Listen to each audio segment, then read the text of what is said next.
All right, everybody. Welcome to episode number 4 We made of it. the Awaken Men podcast. We made it.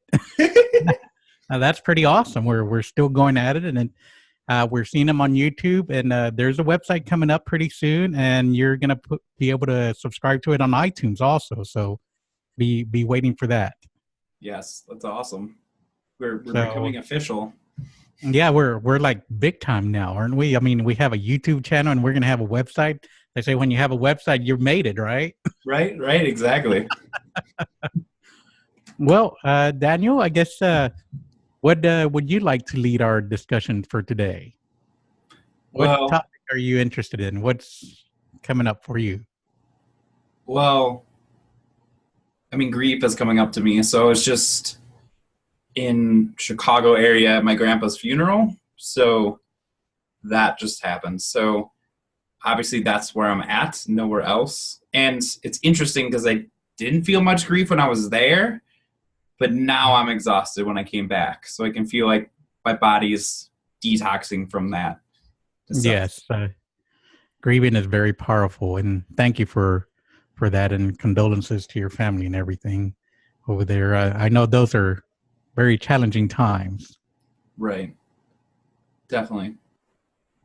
So, what is it about grief that you feel is tiring? I know for me, I've always noticed that it's those tears that they talk about. It's like when those tears come out, it seems to relieve some stress, and don't even know where the stress is coming from, just from the overall tension of whatever is happening there.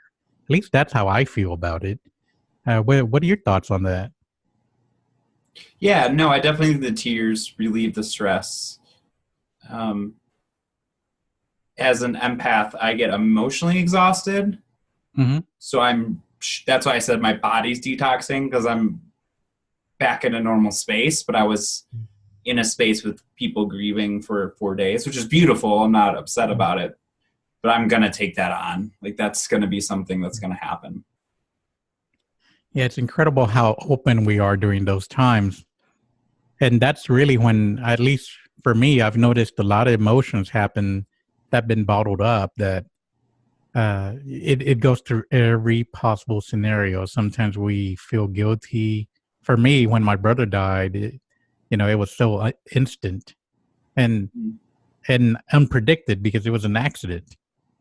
And hearing the words about being in an accident, I mean, that alone is very exhausting, just receiving the news. And even I feel, even for people that know that they're going to pass, I mean, that's still challenging in itself. It has its own different issues.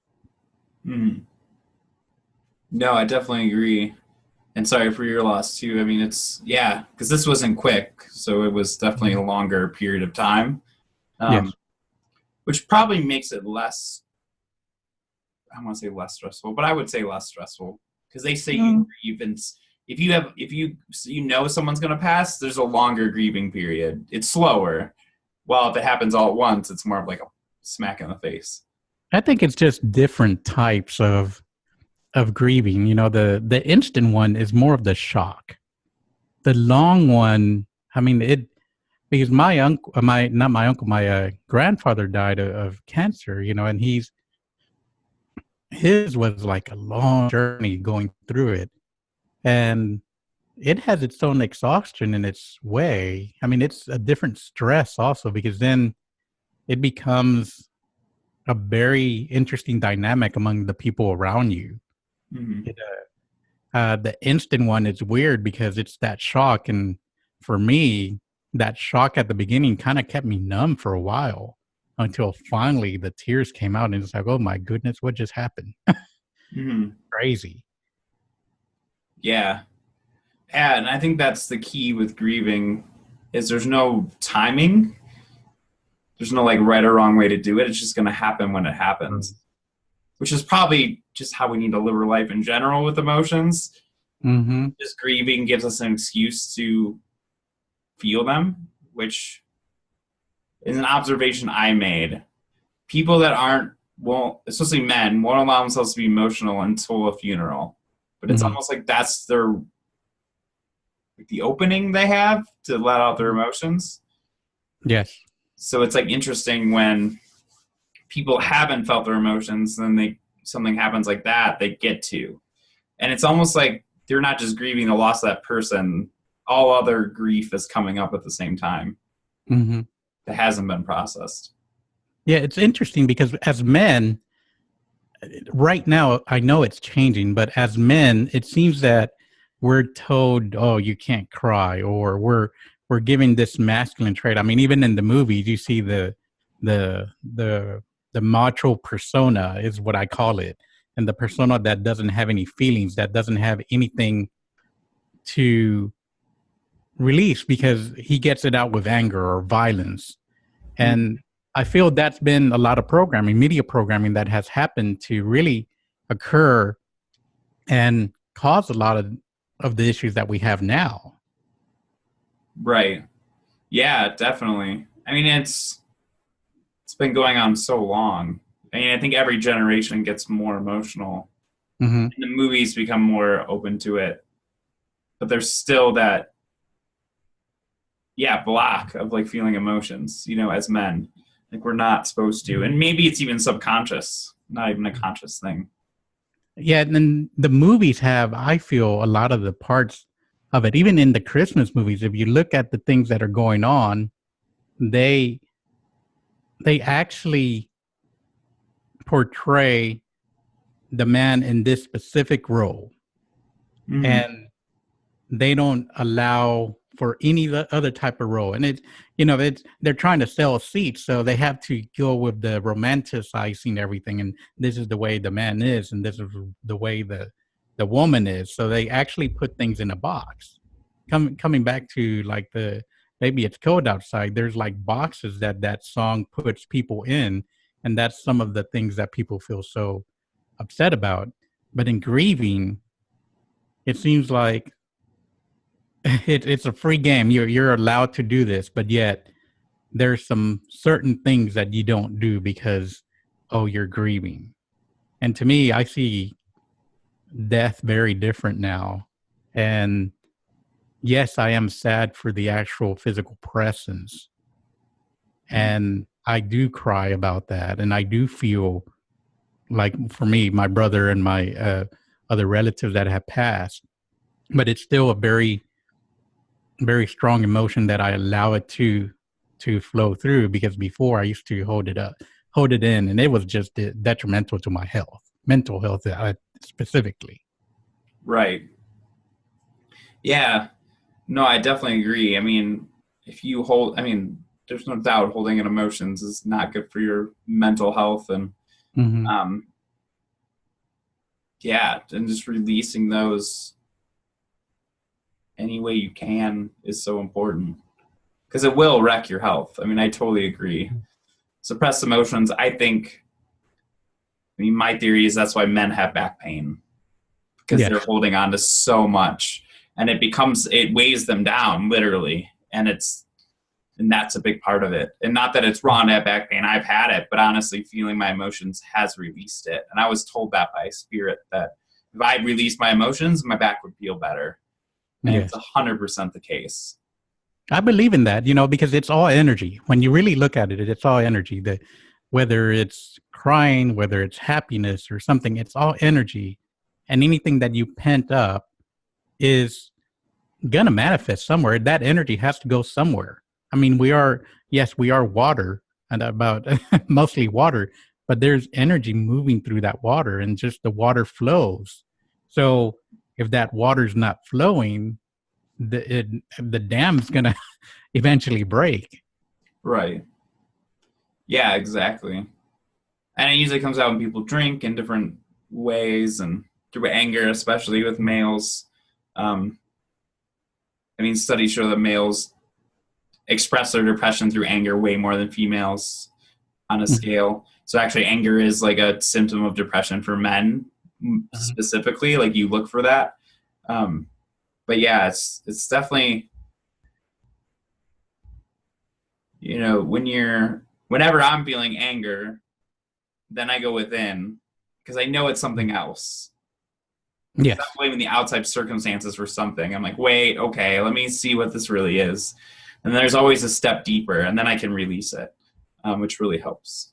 I do agree about the anger is a pretty strong one, but also I feel that there's also healthy anger. It's not just I feel there is anger that's very unhealthy, and then there's anger that you have to express that energy somehow. Of course, you have to be conscious about it.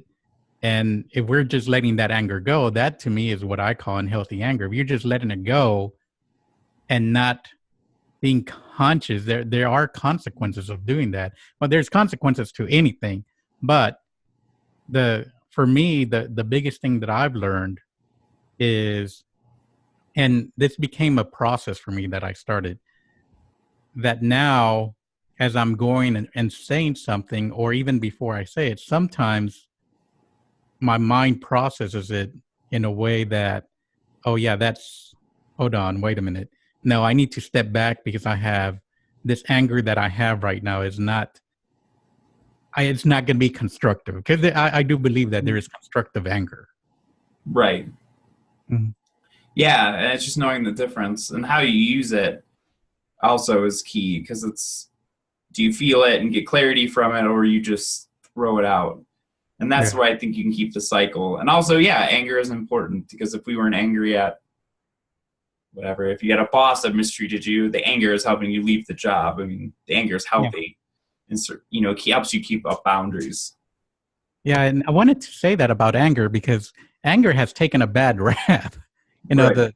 I personally thought anger was really bad until I learned that there are some good things about anger, and the good thing is that it allows you to express yourself when you're just frustrated, tired, or something.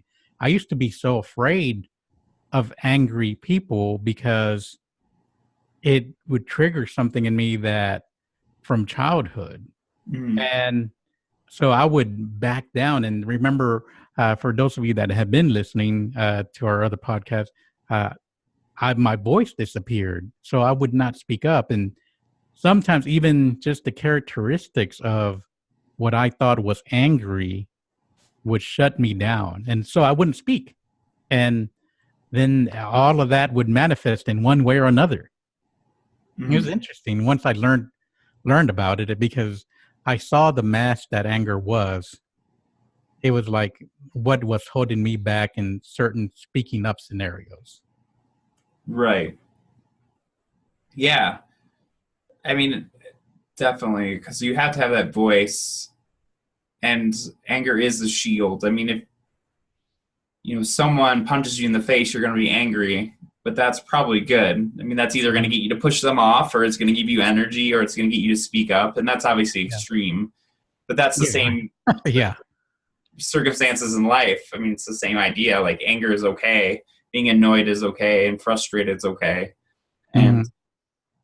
yeah, there is like a fight against it, I guess. Yeah, and I think back to your comment about the grieving, and grieving, it seems like that's the excuse for a lot of people. And not that I'm saying they're doing it consciously, but sometimes it just happens subconsciously because it's been pent up for so long. I've noticed in various funerals that I've been in that some people just started getting angry, and they got angry that this person had passed, or they got angry at somebody else because they were acting this way towards them, or and it, for whatever reason, we as humans sometimes, men specifically, we're having to ask permission to be this way.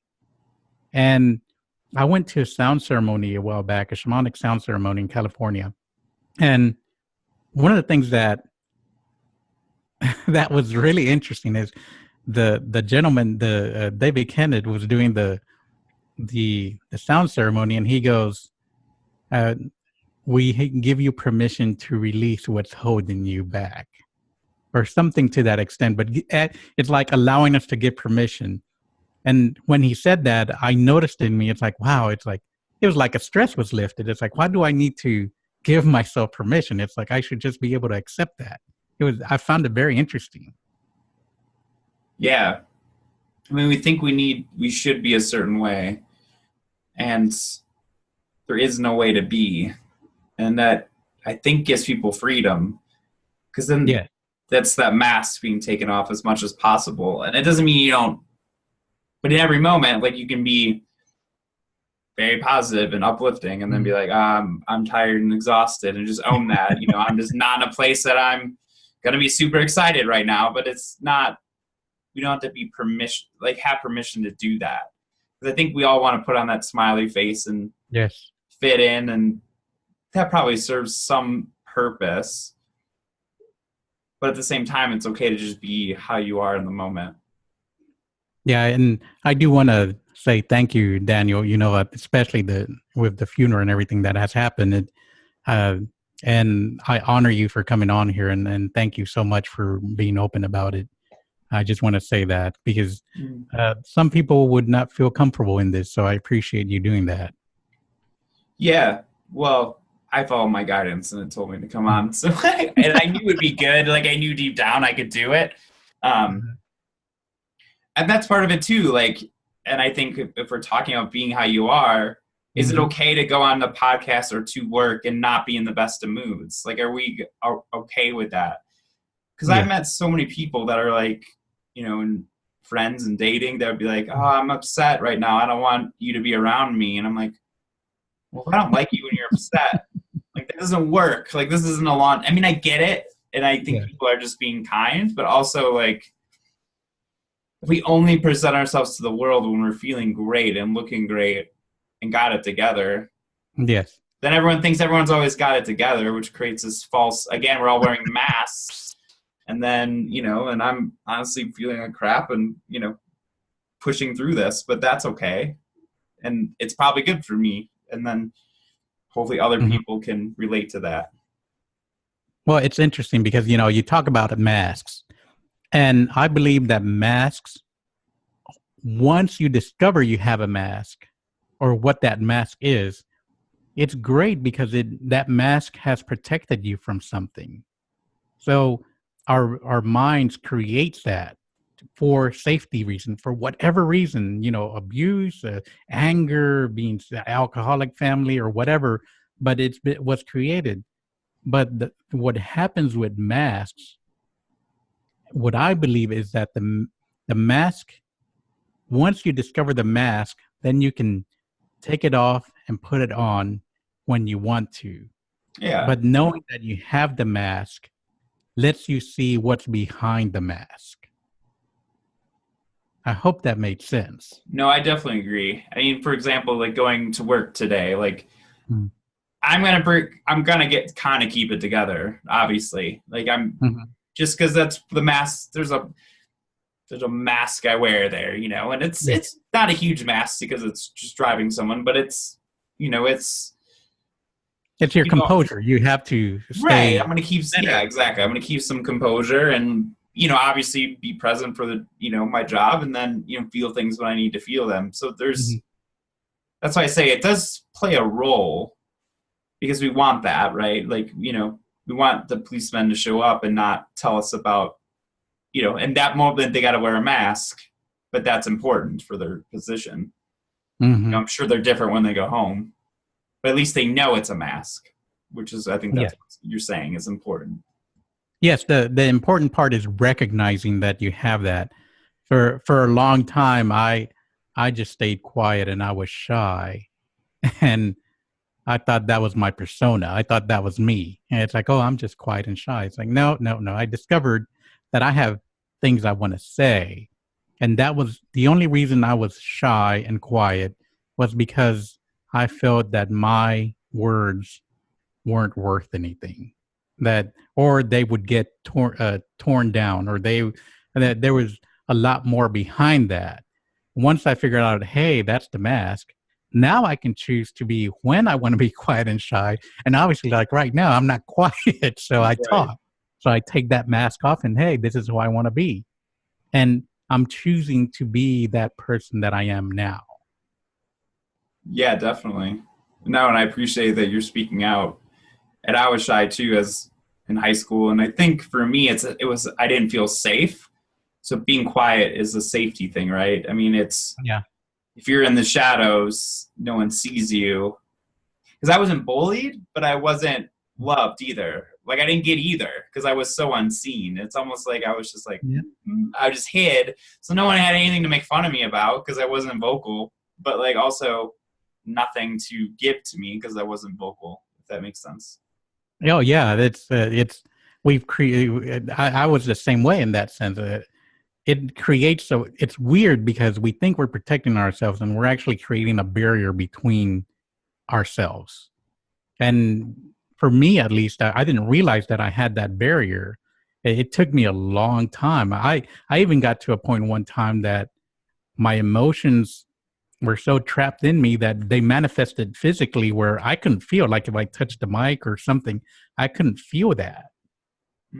And that's where, once I discovered how to feel, I mean, physically feel, it was kind of like a shocker for me. It's like, wow, I have been doing this for a long time. And it was incredible. And like I said, sometimes it just takes a big shock. Like for me, it took like my brother and everything like that. That was a massive hit for me. It jolted me. Right. Yeah, and I think those moments in life are so important. I mean, as much as no one wants them, and I'm not wishing them on anyone, but like, I know from this situation, I'm going to grow and be a different person. Like, I can tell. And, you know, and obviously different situations cue that. But I believe that trauma or, you know, those lightning bolt moments are what make you. I mean, that's what changes you as a person. And good thing you have the in-between, you know, time.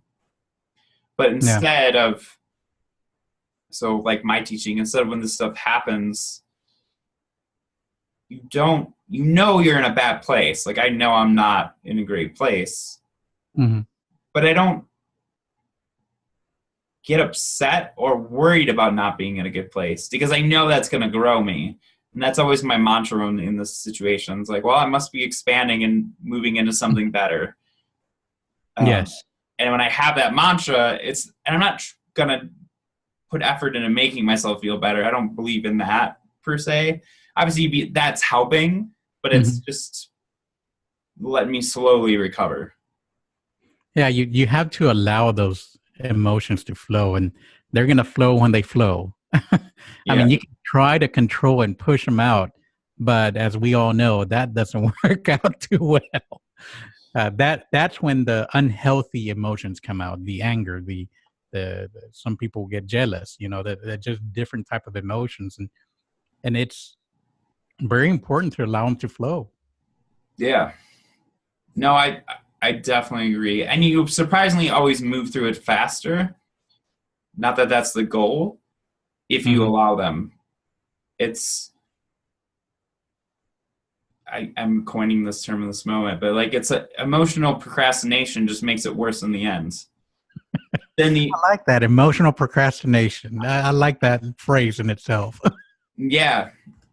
I don't know, it's made up, but it doesn't help. It just makes it worse. So, I mean, just think of like someone that drinks, because that's just common. Like, if you use alcohol to numb your emotions, you're just delaying it, which I don't know if is wrong. It might just be delaying it to the right time, which I'm not going to. But I know when people stop drinking or using the drug of choice, when they're addicts, they literally get hit with a bucket of emotions. Like, it's like a waterfall gets released. And the reason is because they've been procrastinating on those emotions with something else, which is fine. It's just, when you release that block, it's going to be crazy. Yeah, I like to say what we resist persists. We're continuously blocking and blocking that emotion. That emotion is going to keep coming back, and that emotion is going to keep coming back, and that emotion is going to keep coming back until you do something about it.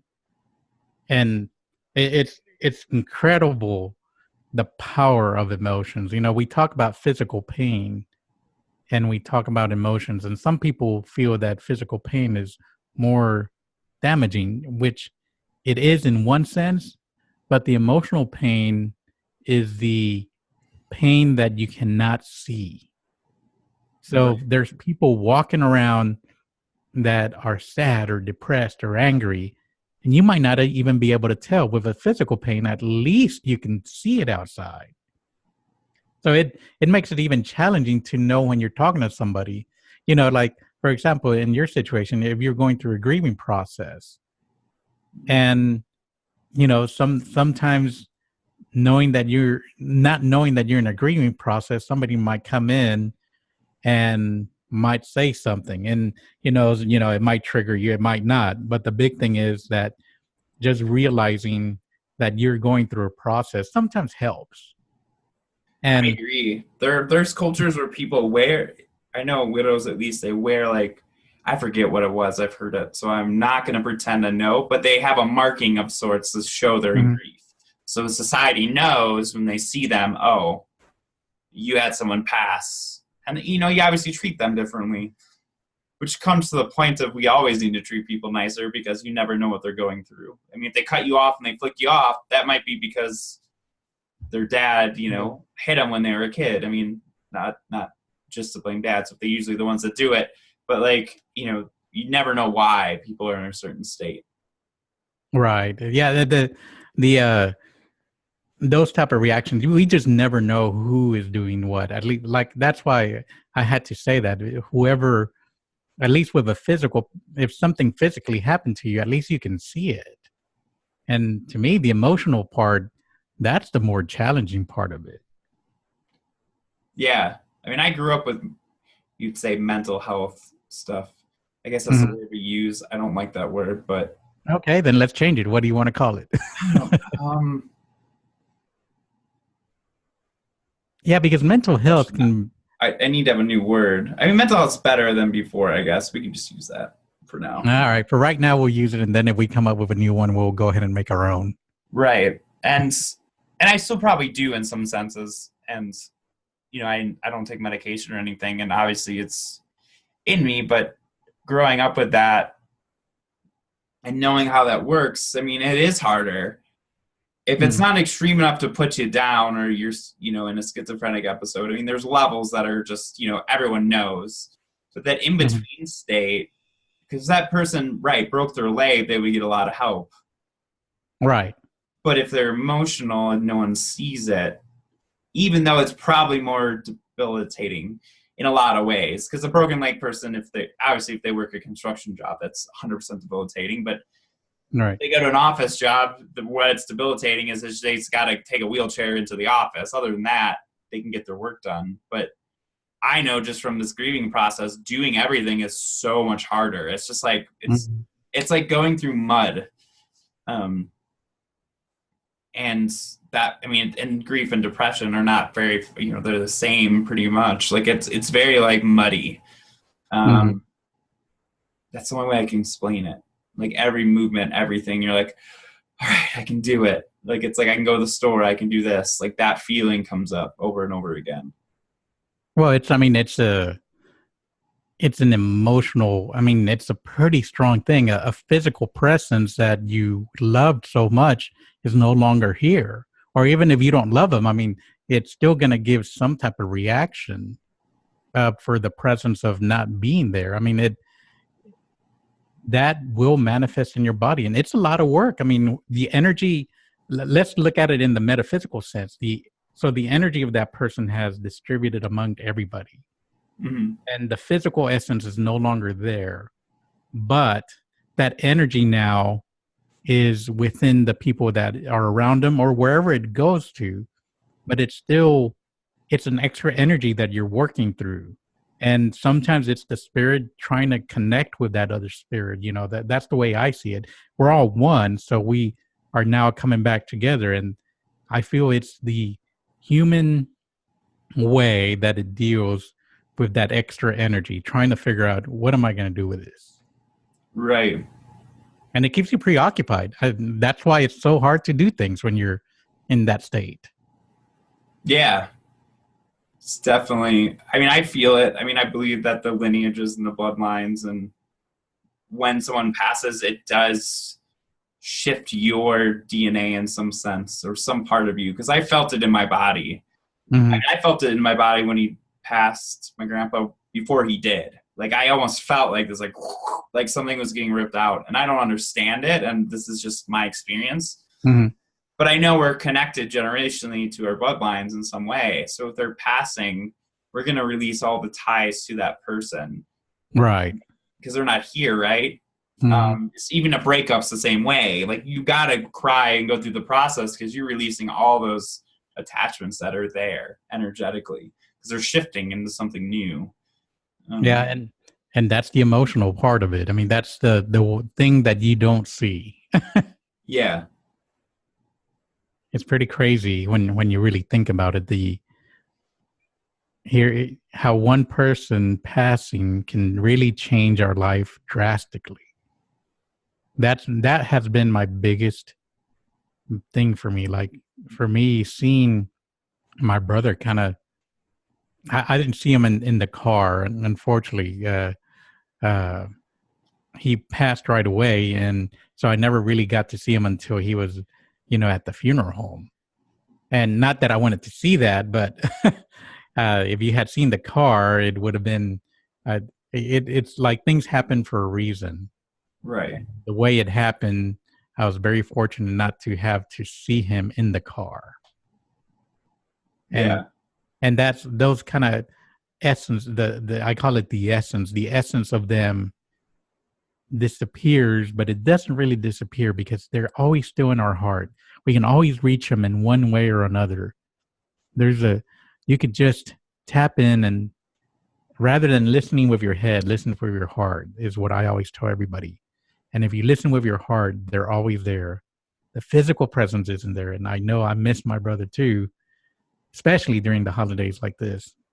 And it's really tough. It makes it tough because the moment you start thinking, like there's been times when I still reach for my phone thinking I'm going to call him. Yeah. Those kind of things are the challenging parts. Yeah. I mean, anything that reminds you of, him, her, whoever passed, I mean, this is going to bring up those emotions. And I think that's the beautiful part of life. And, I definitely am in the spiritual community. I don't know why this is coming up, but I'll speak about it is, and then people are in, law of attraction, you create your destiny through your emotions, and they don't want to feel these emotions because they're honestly scared that they're not going to get, the thing they want in life because they're feeling down. Right. They're feeling this grief. And I think that is like, no way is that right.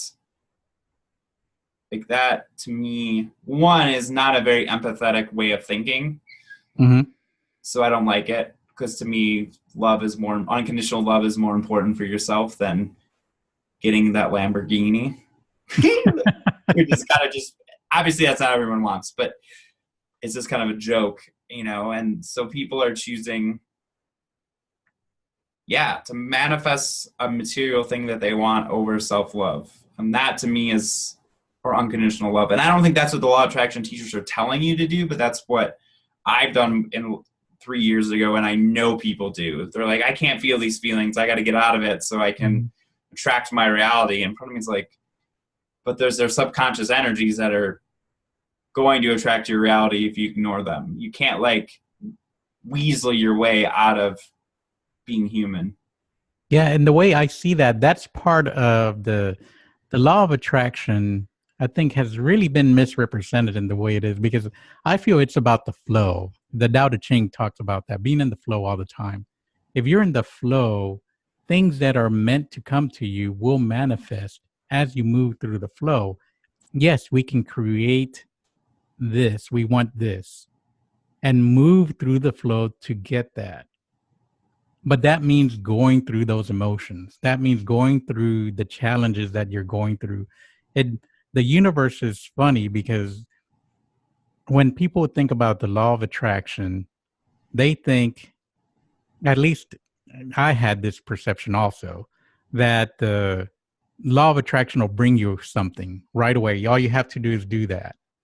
But after working with it so much and then going through my shamanic work and the Tao Te Ching and various things, I learned that if I stay with the flow with those intentions of what I want, it just seems to happen.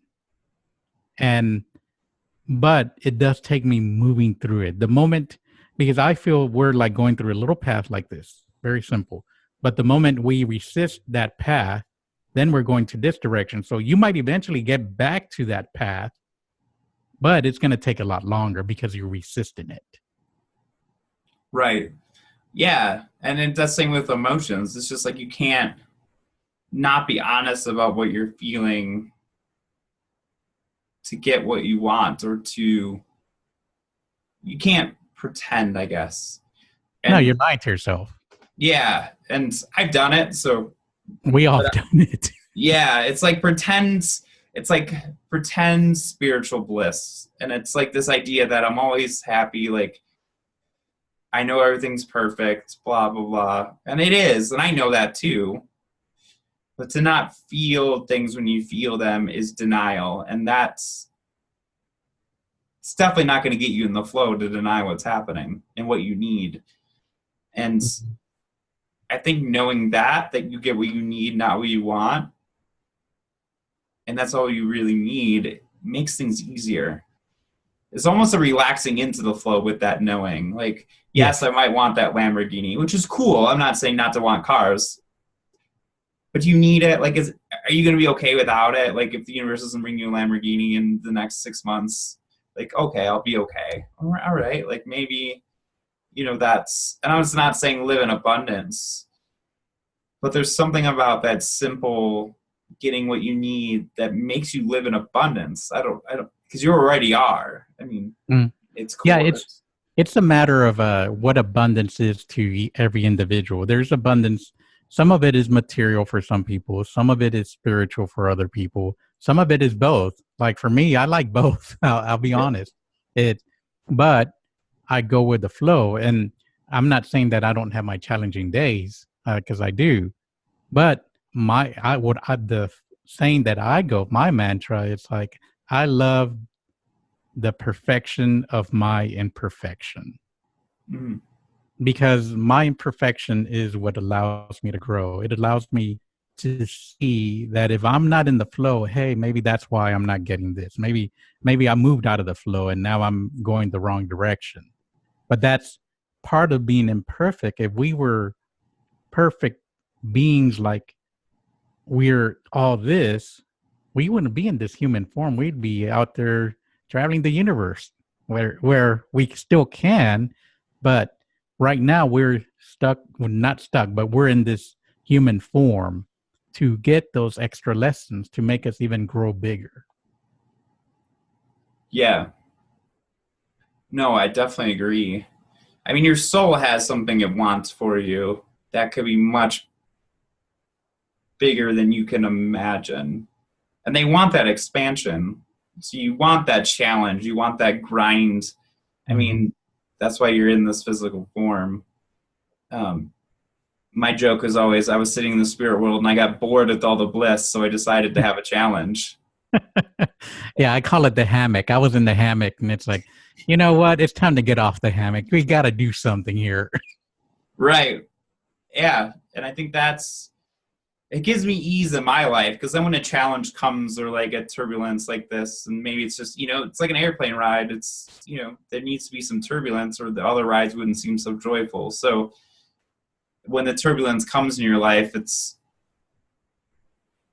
expanding you. It's like important instead of fighting it. And I guess that's the not resisting it. It's not like, oh no, I didn't think enough positive thoughts on Thursday, so this is why my grandpa died on Saturday and I'm going through this.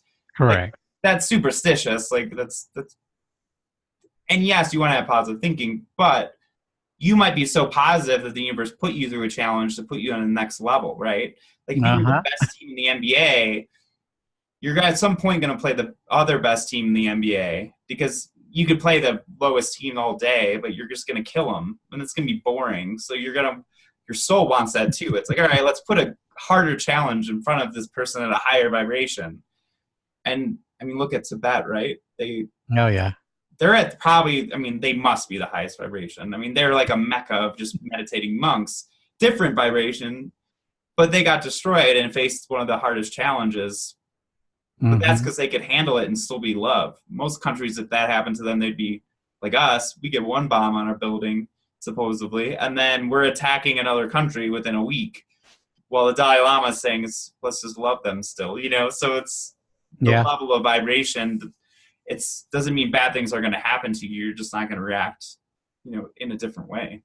Yeah, and the reaction is really what is that? That's really what happens. The reaction causes more buildup of that energy. Because to me, it's just another. I always take it back to the energy form. A reaction to a bad event, or good or bad, whatever you want to call it, to an event, that just manifests more of whatever your intention of your reaction is. If your reaction is for revenge, let's say, then that kind of builds on itself. Every reaction is on a happiness way, then that builds in itself. How many times have you've gone out and smile, and then as we smile, other people just smile at you for whatever reason. They don't even know why they're smiling. They just smile at you, especially for me, because I seem to have a constant smile at times, even when I'm sad, and people smile at me at times. Yeah. And it's kind of cool seeing those smiles come back at me. They help me move through some stuff sometimes, especially when it's some hard stuff like what you're going through right now. Yeah. No, definitely. And, I think, that's what it comes down to. Like, what are you doing when you're sad, angry, depressed, grieving, whatever emotions, anxiety? Like, are you going to yell at your partner, or are you, finding a way to feel better, taking a bath or taking a nap? Like, what are you choosing to do, react to that? And are you reflecting something positive back? Ooh, I'm sad and angry, so something good is coming.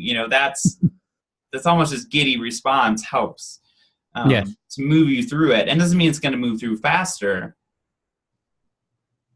but it's going to be easier to ride that ride. It's like if I'm sick physically, then I get to watch movies and eat nice food and stay in all day, and I enjoy it. Like, it's almost like there's this weird enjoyment with the sickness. And I don't want to be sick, but I might as well enjoy it because I am. And find a way to make the best of it. And it's your body telling you, hey, man, you got to rest up. Right. If you're not listening to your body, well, good luck with that, and we'll see what happens down the road. That's true. I mean, it's sick less. I just take more naps. It's weird, which is fine. But, yeah, and that's, I guess, a good model for anything. Like, if you have $20,000 right now, or if you make $200,000, like, the real spiritual masters are going to make the best out of that vibrationally.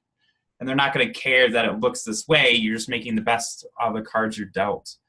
And it's much easier than, like, I need to get here. And, we use spirituality to chase just like we did before. Like, I have a fear that spirituality could turn, and it's not it's kind of a fear and observation that turns into this, like, I want to just get what I want and that's it.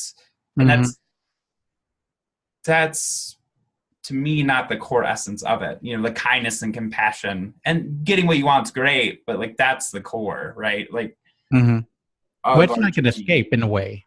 Don't take coming back to another subject we had, self-responsibility. Right. You don't want to take self-responsibility, so you use it as an escape. We have it as humans. We have a tendency to really find any other reason to avoid something. Right. It's like, oh no, we're not going to deal with grief. It's like, I'm going to go over here and go over here. Oh, I don't want to deal with that person. I'm going to move over here. It's like, oh, I don't like my neighbor. I'm not ever going to talk to him. So. And really, the truth is, when you confront it in a healthy way, it's what helps. Right. Definitely. Like, looking at it and seeing it and showing up, too, to do it. That's, I could have not shown up to this podcast, but then I was like, no, I know it's going to help. But yes, I got to grind through showing up. Yeah. Some days I work out and I'm like, oh, I want to work out. And some days I'm like, oh, I don't want to do this, but I do it anyways, because I know it's good for me. And that's self-responsibility. And that's what makes the difference between a leader and someone that's not a leader. The leader is going to have bad days, but push through it and still do what they have to do. And take rest, which can be part of it. But, if you're not going to feel great every moment, but you still got to find a way Mm-hmm. to do what, is best for you. And doing the best for us is really what we're all here for. We're doing the best for our soul, the best for our humankind, even our earth here, and our, what I call the four-leggeds. Mm-hmm. I mean, we're here to help everybody out. And I think with love, loving the entirety of the imperfect beings that we are, is how we get through a lot of these things. Yeah. Yeah, the idea of giving yourself a break. Mm-hmm. Like, even, if you're going through the day and you're just getting through it, like going, all right, like I got through the day, like that's enough, giving yourself, just leeway in that sense. And the more leeway you give yourself, the more you'll do. It's like this weird paradox. When you beat yourself up, that doesn't work. Like, it doesn't work in sports, doesn't work in anything. If you beat yourself up, you go farther down the hole. Mm-hmm. But you give yourself a break, but say, hey, I know you're feeling down, but you got to do this. And it's like, okay, like that feels, it's like being your own parent in a weird way. Yeah, you got to move through it. But, well, I'm looking at our time here. And I think we'll start wrapping up here. As always, Daniel, it's like wise words. And I think we bring up some good topics. We're always looking for comments. So if you guys want to comment on YouTube, feel free to do comments, and we'll get to you as soon as we can. And like always, I like to leave everybody with a challenge. Last time, so Daniel, what's your challenge for this podcast? Show up to something this week that's hard, that you would be best if you did, but you don't. But you're talking yourself out of it. Because I feel a lot better after doing this podcast than I did before.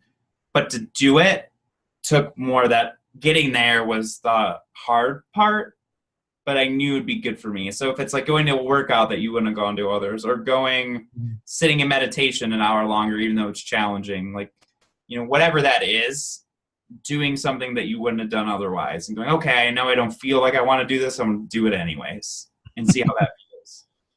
I love that challenge. That's one of my models. I always try to do something that I'm uncomfortable with every day. Yeah. Because that helps.